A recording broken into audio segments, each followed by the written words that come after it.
Hidup adalah pilihan, pilihan yang benar adalah kehidupan. Kalau kita memilih Allah, pilihlah Allah sebagai sumber hidup, jangan yang lain. Ini loh yang terjadi. Ada yang mendekati di luar iman, ada yang mendekati di luar iman. Saiki aku nek ngenteni sing Kristen. Saiki kula panjenengan dihadapke pilihan. Yesus ada.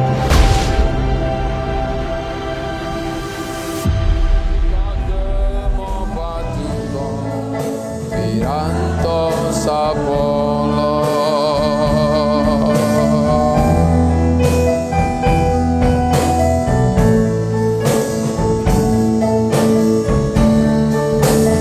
Bapak Ibu tuwin para sedherek ingkang kinasih, saderengipun kita gilut-gilut sabdanipun Gusti napa wonten pisungsung pepujian.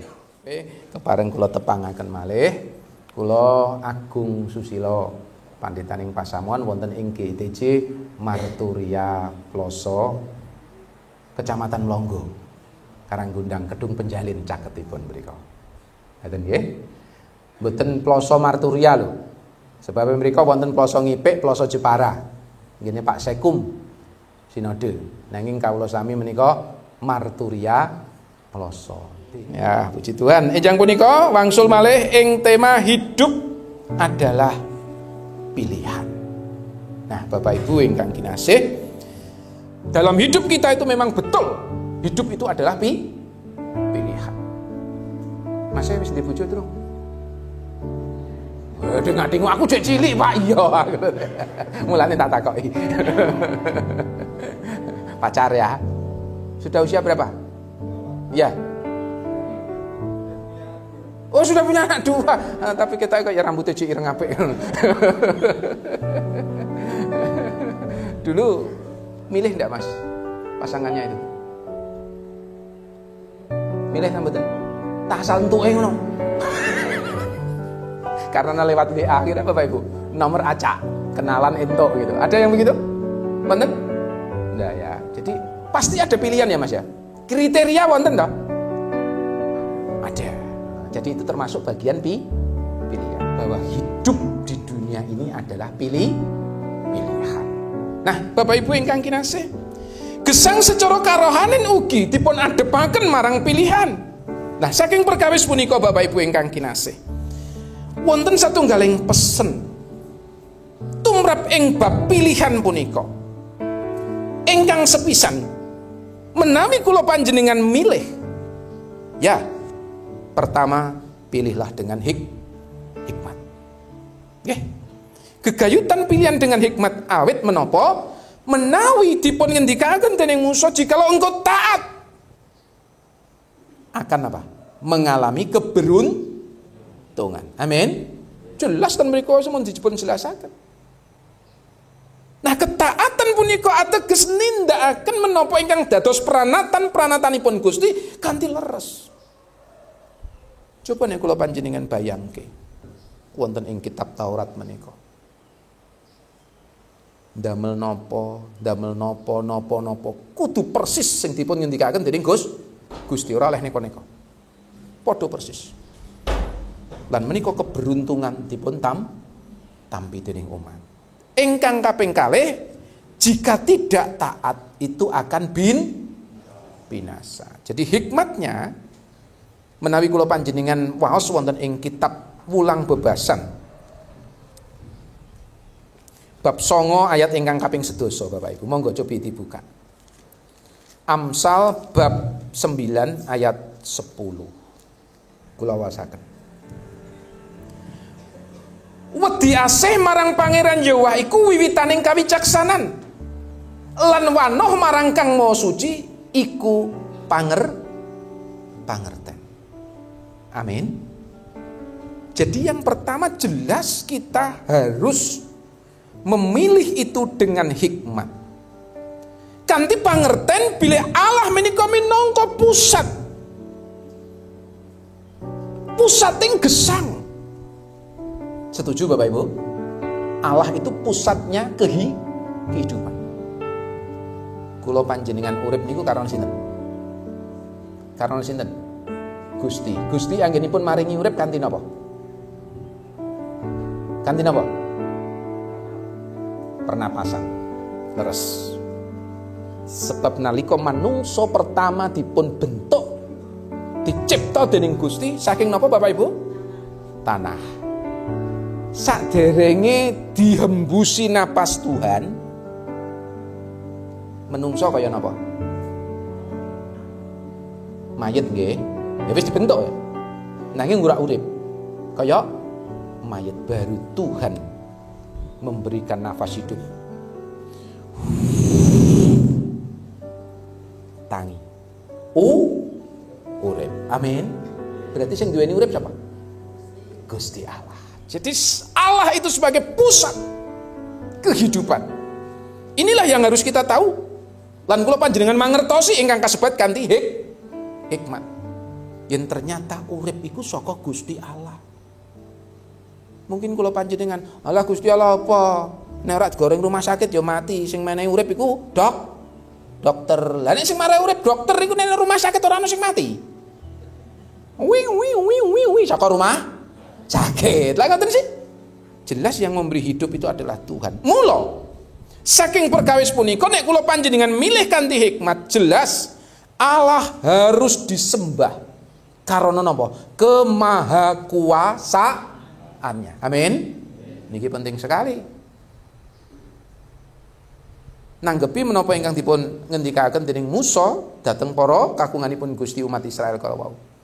Jadi pilihlah dengan hikmat, yaitu milih tentang apa? Hidup. Sumber kehidupan adalah Allah.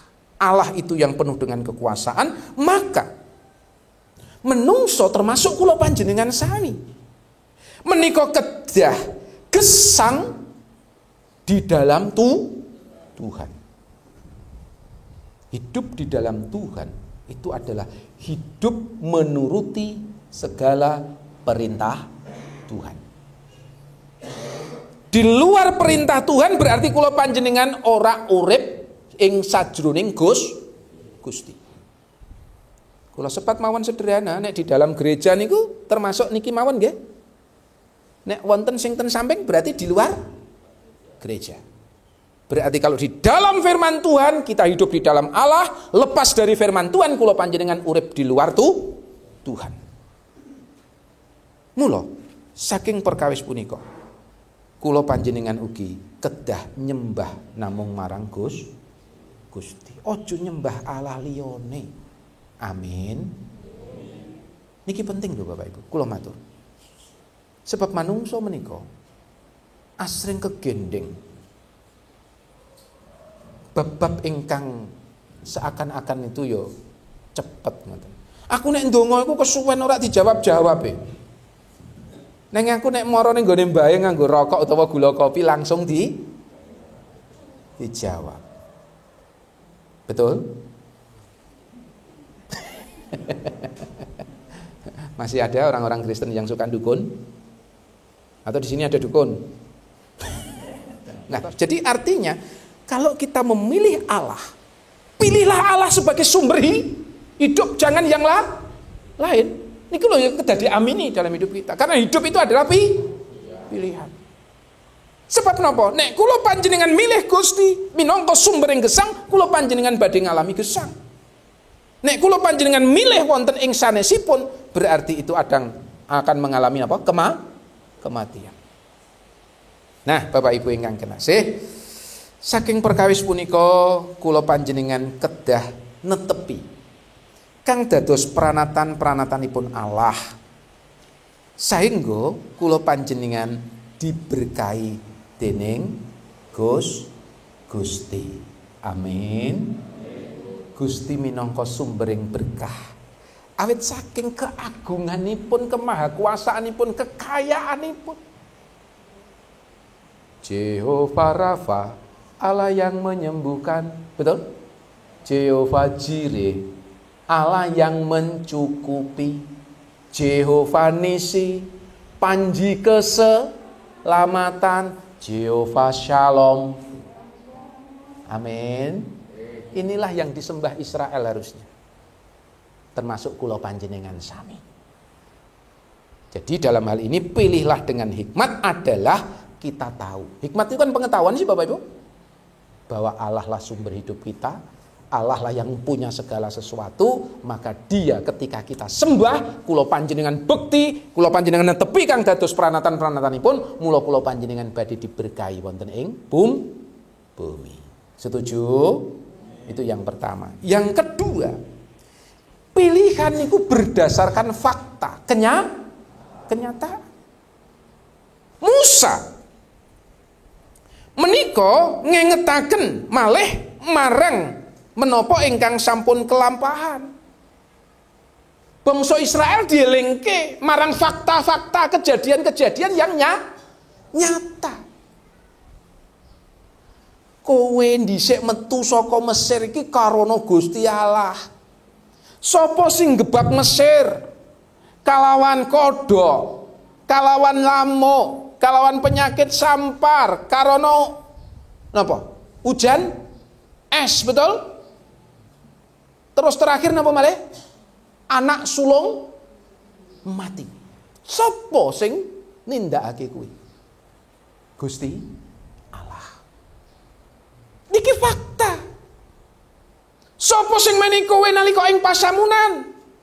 Kowe iso mangan roti saka swarga niku roti mboten didamel menungso lho niku. Leres nggih? Mboten didamel menungso, tiba. Dipun ngendikaken kitab suci niki kaya tumbar cilik-cilik pecah putih dadi kaya tepung niku didahan. Nek bosone mriki niku lho kados pakan manuk dekuku niku napa, Pak? Sing rada gede-gede niku lho, sing lebete nek dipecah niku putih kados tepung niku. Niku roti mana. Dan Tuhan menyuruh menyimpan satu napa niku? Kendi kecil. Kendi kecil niku. Napa kendil ya? Niku kon nyimpen dideleh ana ing tabut perjanjian. Barengan karo 10 hukum perkara. Tujuanipun apa? Ben dieling-eling kanggo keturunane yen fakta kejadian nyata Tuhan memberi makan umat Israel dengan roti mana dari surga. Ini fakta. Kalau kita memilih itu harus dengan fakta. Nah, salajengipun Bapak Ibu ingkang kinasih, dinyatakan dening Musa bilih Allah menika nunggil. Wujudipun apa? Yen nalika bengi anggone umat Israel mlaku ing pasamunan. Diparingi napa? Pepadang, tiang api. Sing dadi tiang api sapa? Saking sinten? Gusti Allah. Nek awan ditutupi kalih mendung ben ora kepanasan. Sapa sing nindakno kaya ngono kuwi? Elinga kowe Israel. Nyata yen Gusti Allah iku nuntun kowe. Sakit katampi Bapak Ibu? Sakit nggih? Ini faktanya. Nek kira-kira iku ora nyata ya ora ana ditulis ngantos sing sak mangke Bapak Ibu. Tapi jelas Alkitab itu eksis. Amin. Dan diterima oleh banyak orang. Di dunia. Ini fakta. Jadi wangsul malih Musa betul-betul mengingatkan dalam fakta-fakta kejadian ingkang kelampahan menika nyata.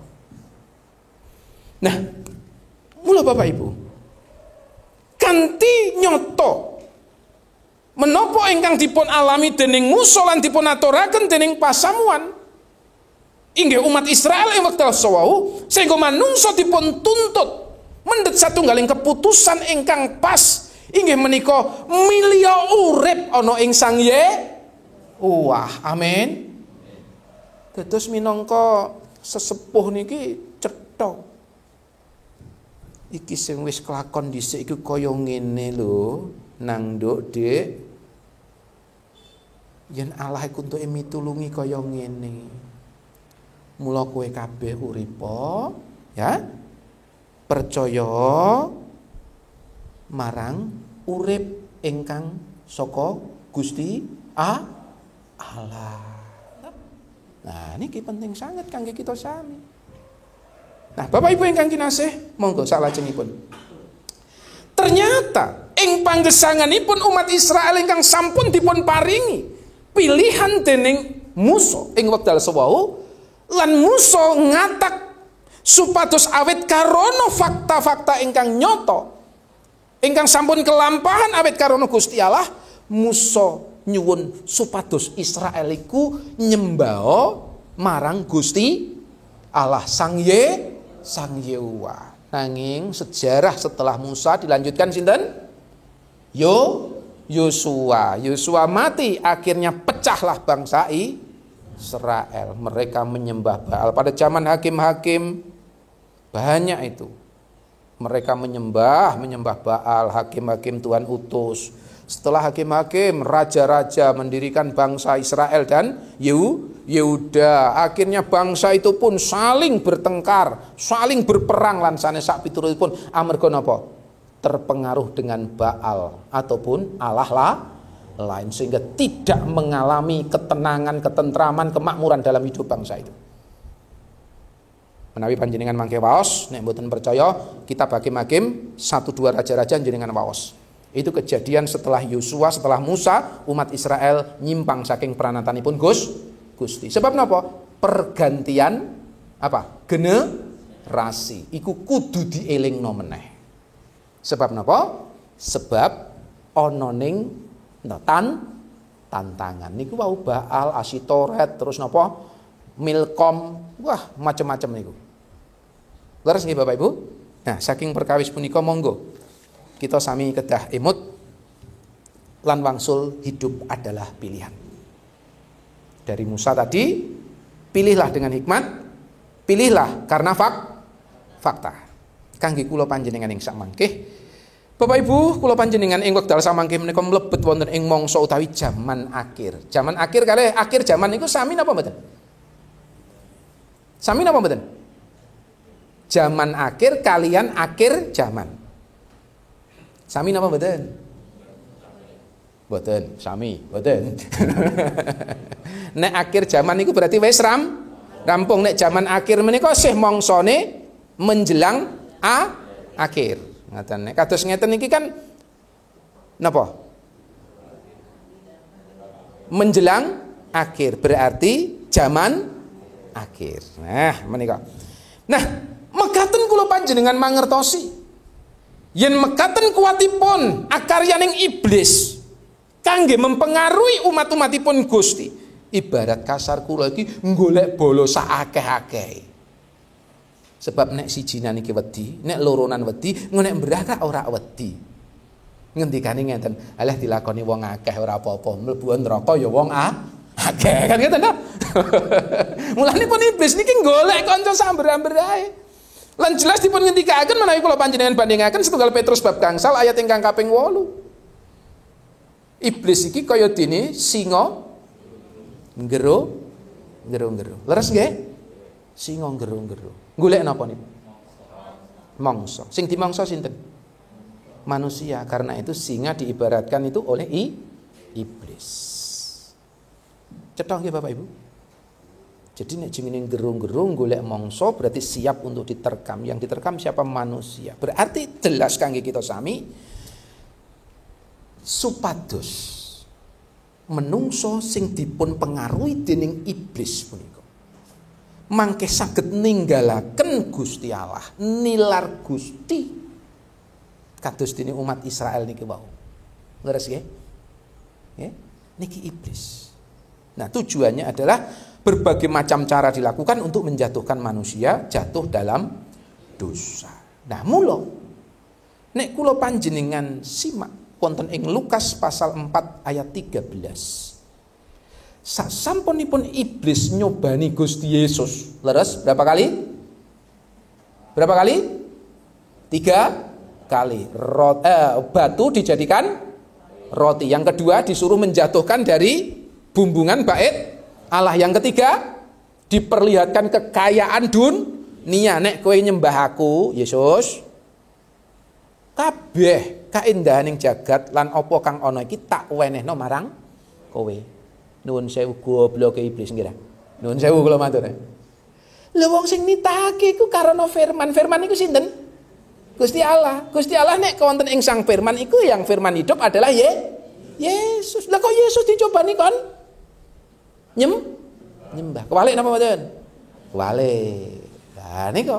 Lah mula bareng Gusti Yesus ngendikan, iblis, kowe kudu nyembah marang Gusti Allah. Kelimputan. Ayat 13. Iblis golek wektu sing pas. Artinya apa? Iblis mencari kesempatan. Nah, kesempatan inilah berbicara tentang kelemahan manusia. Wong sing lena bakal dicokot dening singa. Wong sing lemah bakal nyembah marang iblis. Mula kelemahan-kelemahan punika kula panjenengan kedah sadari. Banyak ing sak mangkeh bab harta, tahta, pria, wanita. Itu bagian yang disebutkan menjadi kelemahan manusia. Betul? Nah, ini dihadapkan dalam satu pilihan perenungan kita. Yang kula panjenengan gesang diadepke wonten ing pilihan sak mangke. Gusti Allah wonten ing Sang Kristus Yesus apa ing kapitadosan utawi alasan sanes. Di sana itu ada guru-guru sekolah minggu Kristen, Bapak Ibu. Saya itu Kristen menika. Diperhadapkan dalam satu pilihan. Ada yang mendekati di luar iman, ada yang mendekati di luar iman. Saiki aku nek ngenteni sing Kristen ora nono. Nggih ta? Umurku tambah tua, nek rambutku tambah putih rak malah payah. Niki wadon lho Bu, nuwun sewu. Wadon. Iki ana wong njaba, iki piye sih? Pilihan apa mboten iki? Pilihan. Akhirnya dipertaruhkan Bapak Ibu. Demi seorang laki-laki. Dia meninggalkan imannya untuk menjadi percaya kepada kepercayaan lain. Ini nyata, dua orang. Terus satu orang lagi Bapak Ibu. Seorang guru bapak-bapak ingin menjadi kepala sekolah. Cetok. Wah, ngelera karu-karuan. Nah, dia pengen jadi kepala sekolah ora iso-iso. Mong syaratnya sederhana Bapak Ibu. KTP-ne itu lho, kolom agama niku kon ganti. Lho saya itu niki. Akhirnya napa? Pengen jadi kepala sekolah, pilihan pengen menjadi kepala sekolah. KTP-ne betul dirubah. Jadi kok Bapak Ibu. Pilihan loh ya. Jadi agama atau iman itu seakan-akan dibuat mainan untuk memuaskan apa? Keinginan. Ini jabatan. Ini banyak yang jatuh di situ. Nah, Bapak Ibu ingkang kinasih ing samangke kathah kula panjenengan adepi pilih wonten kathah perkawis ing bab tahta, pria, wanita, pekerjaan, sekolah pun sama. Ten pundi kula panjenengan diadepke wonten ing pilihan. Lah mula saking punika kula panjenengan ing dinten punika ugi sami dipun adepke ing pilihan. Dunia Kristus. Nah menawi kula panjenengan emot bila nek kula panjenengan milih kadonyan niku tumuse wonten ing kebinasaan pati. Sebab menawi kula panjenengan menika buka wonten ing setunggal Yohanes bab kalih ayat gangsal 12 dumugi 17. Cetha sanget wontenipun keinginan daging, keinginan mata serta keangkuhan hidup itu bukan berasal dari Bapa. Amin. Itu berasal dari dunia. Dan itu tidak akan menghasilkan hal-hal yang baik. Sebab keinginan daging itu akan membuahkan hal-hal di mana kita bisa lihat. Kula panjenengan simak. Galatia gangsal ayat 19 dumugi 21. Wohing kedagingan. Yuk dibaca yuk sebentar yuk. Sebab niki penting ingkang badhe kula panjenengan adepi. Galati bab gangsal ayat 19 dumugi 21. Ya, Galati 5 ayat 19 sampai 21. Mekaten. Niki nek keinginan-keinginan daging, ngoten nggih? Dene pakartine daging wis cetha. Laku jina, laku rusuh, ngujawa nafsu, nyembah brahala, sihir, sesatron, pasulayan, meri, brangasan, mung mikir awake dhewe, cidra, roh kang memecah, drengki, mendem jibar-jibur lan sak galanipun. Ini keinginan daging. Nek disebut wonten ing setunggal Yohanes bab kalih ayat gangsal 17. Itu bukan dari Bapa lan kadonya. Dunia sedang masuk di sana. Anak-anak Tuhan diperhadapkan wonten ing perkawis-perkawis punika. Ini dunia kadonya. Ingkang dados pitakenan. Nek kula panjenengan wis ngerti pakertine daging kaya ngono kuwi, iku ora saka Gusti Allah, iku saka kadonyan ingkang tinemune mengko iku kebinasaan. Sebab cetha Bapak Ibu ingkang kinasih. Yen Yesus Kristus sampun ngendikan aku iki dalaning kabeneran lan kauripan, pengen urip. Milih donya napa Yesus? Ini yang harus ditekankan sungguh-sungguh wonten ing gesang kula panjenengan. Betul Bapak Ibu. Pendeta-pendeta bergumul keras sekarang. Untuk apa? Untuk mengingatkan kembali jemaat Tuhan. Karena mereka sudah masuk di zaman akhir. Tanda-tanda hari Tuhan itu sudah jelas dipun ngendikaken. Wong wis ora gelem ngrungokno sing becik, ora gelem ngrungokno pitutur. Wong nganggo karepe dhewe ora peduli agama, ora gelem berterima kasih lan sanes sak piturutipun. Niku dinane Gusti bakal rawuh niku ditandani kados mekaten. Mosok umatipun Gusti kok malah nindakno napa? Milih kadonya. Ingkang badhe tinemu mangke karusaan. Nanging koso wangsulipun menawi Kristus wonten ing Yohanes bab 11 ayat ingkang kaping 6 minangka dalan, minangka kabeneran, minangka urip. Niki cetha Yesus tawaraken. Lah wonten ing Yohanes bab 11 ayat 1 dumugi 3, wong-wong sing milih Gusti Yesus iku bakal urip bebarengan karo Sang Kristus. Ning endi dunungku ning kono kowe uga ana. Amin. Niki wis dijanjeni dening Gusti Yesus Bapak Ibu. Saniki kula panjenengan dihadapke pilihan. Yesus atau dunia. Kan begitu. Nggih ta? Dunia banyak hal yang disebutkan kula sampun aturaken. Tahta, wanita, napa malih? Pria, terus napa? Harta. Monggo. Tinggal kita yang pilih. Yesus sampun ngendikan, walaupun dunia membenci kita, kalau kita pilih Yesus, kula panjenengan digedhingi karo jagat. Kula winginane nggih ngrenungaken kalih sepuh ponakan kula. Duwe ponakan anyar to, ngoten nggih. Tegesipun ponakan iki ponakan mantu Bapak Ibu. Ngomong-ngomong do gojekan, mlebet. Ayo Mas. Awake dhewe iki dadi wong percaya karo Gusti Yesus. Apa sih salahe? Kan ngoten ta Bapak Ibu? Awake dhewe iki minta apa to? Kok kira-kira kok ya kaya ana sing ora disenengi. Ngoten lho. Nah, itu bagian dari firman Tuhan ingkang kedah kula panjenengan mangertosi.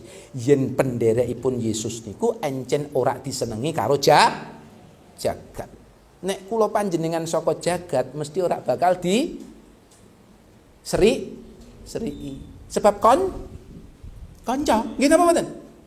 Amarga kula panjenengan saking swarga, Gusti Yesus sampun ngendikan, warga kerajaan kita itu adalah warga kerajaan surga. Maka pagi hari ini saya sebagai pelayan Tuhan dalam pelayanan mimbar ini, saya menyampaikan, pilihlah Kristus untuk kehidupan. Amin.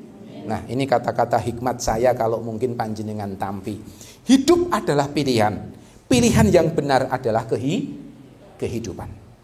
Cobi nek panjenengan catat baik-baik.